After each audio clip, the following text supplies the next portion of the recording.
Holy updates, y'all. We got a lot of changes to Diablo 4. Man, we are going to be going over some of them. Most of it we'll do for what's going on with the season, and then we will also go over what is going on with Sorcerer. So, first off, we actually get a glimpse of a couple new things that are coming out. So, the first unique that is good for any class are these new gauntlets. So these unique gloves. These gloves are mainly leaning towards using basic skills, but increasing the damage of your basic skills.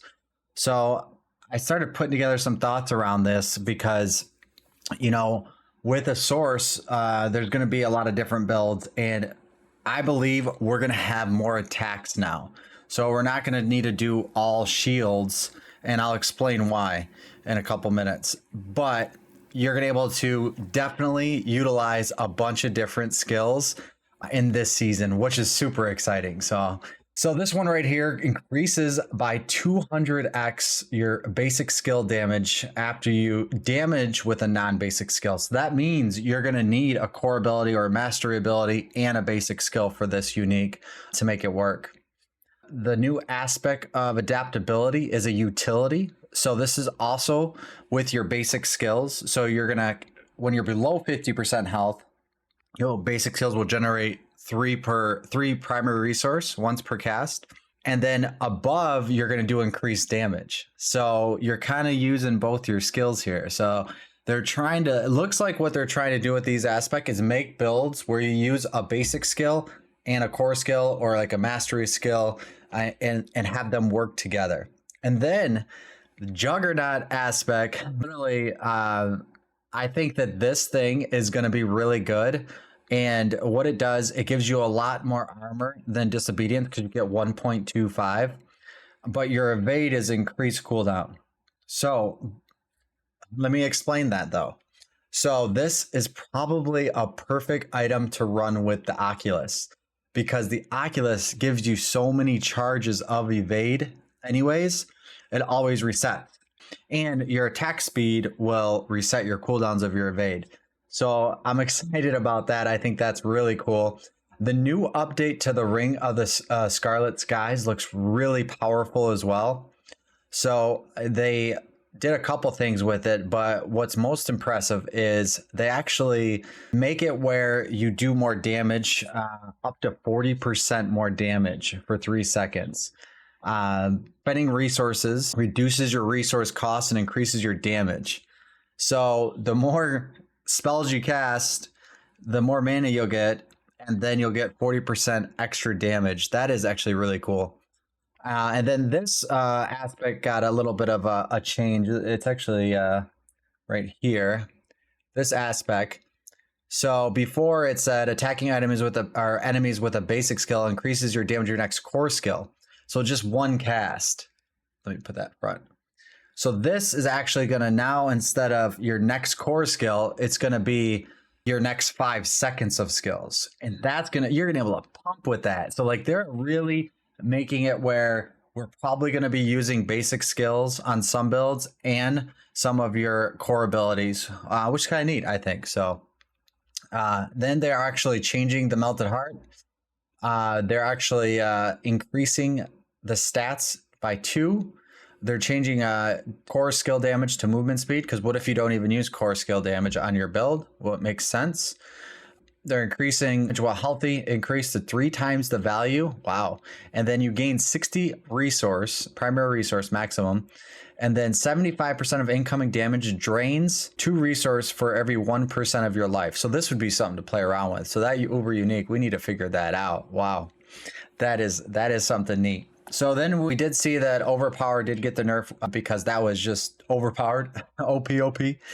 But there is a lot of changes for each class. So we're going to scroll down and look at Barb. Druid got a ton. Druid got maybe the most. Wow. Maybe Druids? I don't know. Necromancer. They got a ton of changes too. Look at all those changes. Look at, okay, Necromancer is probably the most changes. Yeah, that just scrolling through it. So we need to find our fan favorite. We need to find the Sork. Look at, oh, and Rogues. Rogues got a ton too. And in Sorks, they really didn't get a ton, but the stuff that we did get is absolutely cool. First of all, the Starfall. So I am going to make a little bit of a build and for a separate video because we could already put in our stones, and then I'll do like a 1 to 25. So make sure you like the video, hit the subscribe button so you can see the next one, because I'm gonna make a video of how I'm gonna do 1 to 25 and then how I'm gonna build 25 to 50. So we'll have a couple build videos coming out like that. So that, you could already go to d4builds.gg, you could put your stones in and you could actually check out all the different stones, which is I thought it's really cool. They already updated that. That was neat. So let's go back to the update. So this helm, man, I won't be wearing a Shaco when I'm playing this build. This is crazy. Meteor now has 2 charges, so it does not take mana anymore. It could be a 6-second charge cooldown. Instead of mana, you drop 3 additional meters around the target. That is so sick. I like sick with Fireball, sick with Firewall. Like, fire builds are just going to be off the chain. Oh man, this is good. This is very good.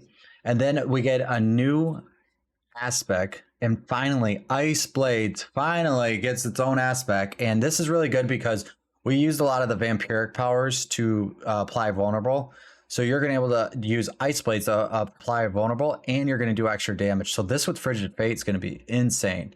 So we know that Ball Lightning got the nerf, and then we also got, what do we get here? This is Mage's Blizzard condition. So Mage's Blizzard condition to cast while over 50 mana has been removed. So let's take a look at that. I think we got this open here, right? Yeah.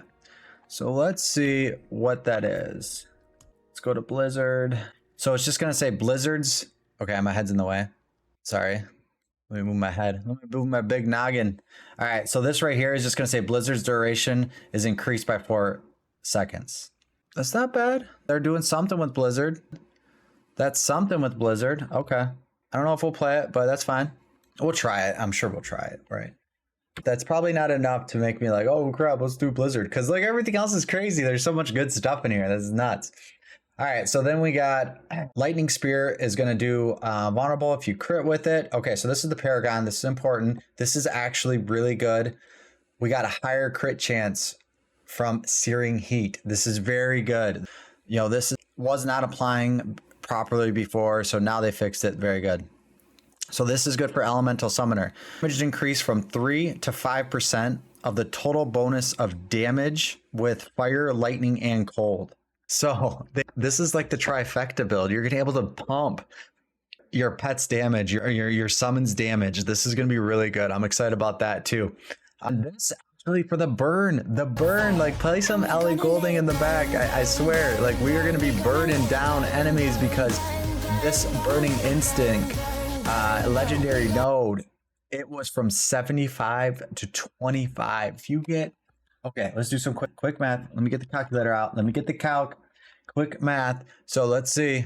Right here, we had 1,000, and then we divide 1,000 by 25, right?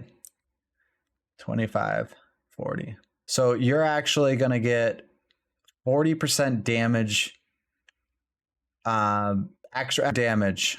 40% extra damage for that one node. That is a lot of extra damage. Yeah, 40% damage if you get the 1,000 intelligence, which is definitely doable. I've been over 1,000 before, so that is really times multiplicative. That's really good. All right, some other aspects that changed a little bit. We got meteorites damage have been changed to be 20 to 30 of the casted meteors damage. Half of Lammessen increase charge bolt chance to be attracted enemies to 40 to 60%, and then Ice Heart Brea's their actually damage went up to, and Frost Nova will be casted. So, that's some good changes right there. That's some good stuff. That's some exciting stuff to play around, especially with the new governing stones, the new tuning stones. There's gonna be a lot to do there. So, and then some end game stuff they talk about. We knew about the Hell Tides. We talked about that in a previous video, but there's some really good stuff that is also in here. So Hell Tides will be out more often. You're going to get more actual mats for when you're farming like the ice beast and some other mobs, so you're actually going to get 3 distilled spheres versus just 1, and you'll be getting these mats to summon these bosses a lot faster, which is a good thing, because you know a big complaint is, why do we need mats to summon bosses? So some other things that I wanted to show you guys is we do have item level powers. So this is important here. So, you know, when you kill this ice beast, you could get uniques from 900 925, and then 850 to 25 on the rare and legendary drops, and then Duriel still drops 925. But this is the better one. So look at this. Previous it was 855 to 925.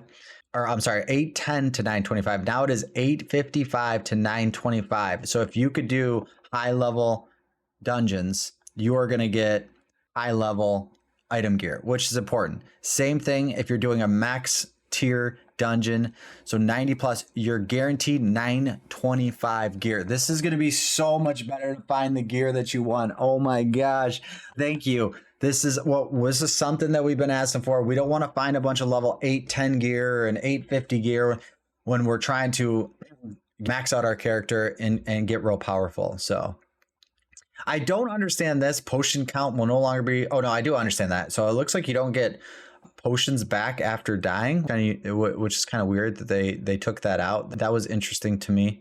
It looks like they did fix the weird issue when you have the Oculus on and you have Esu's heirloom and you teleport and you don't get the extra movement speed, or flicker step, which is a huge one because that reduces the cooldown. So flicker step and Oculus you couldn't use together, but now you're gonna be able to use it. So those bugs that were working with the Oculus is actually getting a lot stronger. So the Oculus got a buff in this expansion as well. So that is pretty cool. So I think they talk about that in the gameplay bugs down here. But we have a lot of good stuff. The new vaults. We got the new overlays. We got, you know, new companions, Seneschal companions. We got the governing stones, the tuning stones. There is going to be a lot to do, definitely be in the season. And then it looks like in a few weeks or a month, we'll get the leaderboards. So we'll get the gauntlet too. So that is actually really cool. So yeah, this talks about it right here. This is a huge issue. Fixed issue where the bonus evade charges were granted by the Oculus didn't increase when upgrading the weapon at the blacksmith. That is huge. That is a big change. So I'm excited about the changes here. There is a lot to cover, so I'm gonna let you guys read through the rest.